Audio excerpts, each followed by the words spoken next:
Grace and peace, everyone. This is Malik, your addiction recovery coach, coming back at you, giving you the real in recovery.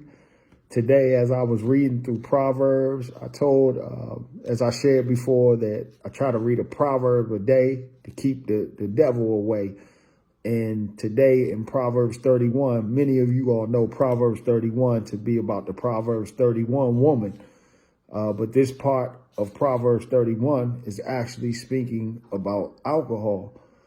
And Proverbs 31 verses 6 and 7, it says, "Let beer be for those who are perishing, wine for those who are in anguish. Let them drink and forget their poverty and remember their misery no more." And then I go down to the study guide and it says, "Alcohol clouds the mind and can lead to injustice and poor decisions." So as I pondered on that, I just started to think about my story and how this lines right up to just the insanity I was involved with. And you can put drugs in this as well.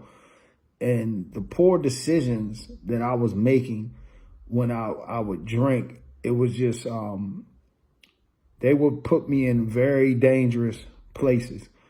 For instance, I might get behind the wheel, drinking and driving. I might go somewhere to maybe cop something in a dangerous neighborhood late at night, getting behind the wheel, driving through blizzards and ice storms to go to the liquor store or to go get drugs, hanging around people that were scheming on me, that were up to no good, that had a plot or a scheme to do something to someone who was caught slipping, because alcohol clouds your judgment and you're not able to see things clearly. So it just made me think about how dangerous alcohol is and drug use when you're not in your right frame of mind. So as I talked more about the strategy that I came up with to help people overcome their addiction and live the life that God had called you to live, the first phase of the strategy is connecting with God, finding your purpose, and having a renewed mind. And the second phase of the strategy is finding a support group, your new family, those that can understand you, those that are going to hold you accountable, those that it may even be those that can pray for you, church family. It may be those that have lived experience and have overcame their addiction. So it's so important to find that support group. And then the last phase of the strategy is developing healthy habits and routines. So putting all of those together, but starting with connecting with God, is really the reason why I overcame my addiction. So if anyone wants to know more about this strategy, first I would say DM me. I can send you the 3 phases in the strategy.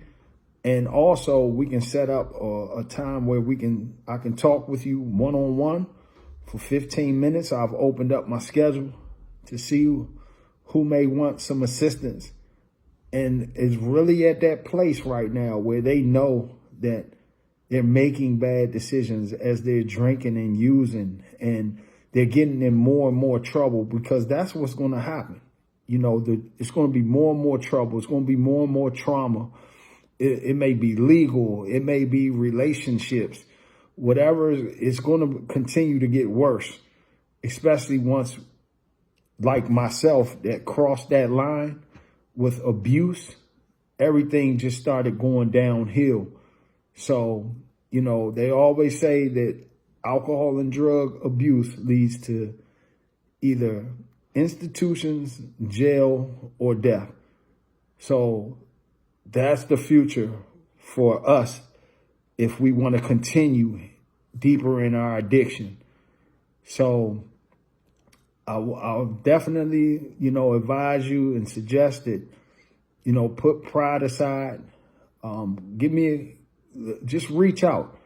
It's nothing to be ashamed about. There's plenty of people who have overcome their addiction that were right there where you are, and I'm one of them. So this isn't for everybody, and I'm not telling everybody, look, don't drink or don't use drugs, or, you know who this is for.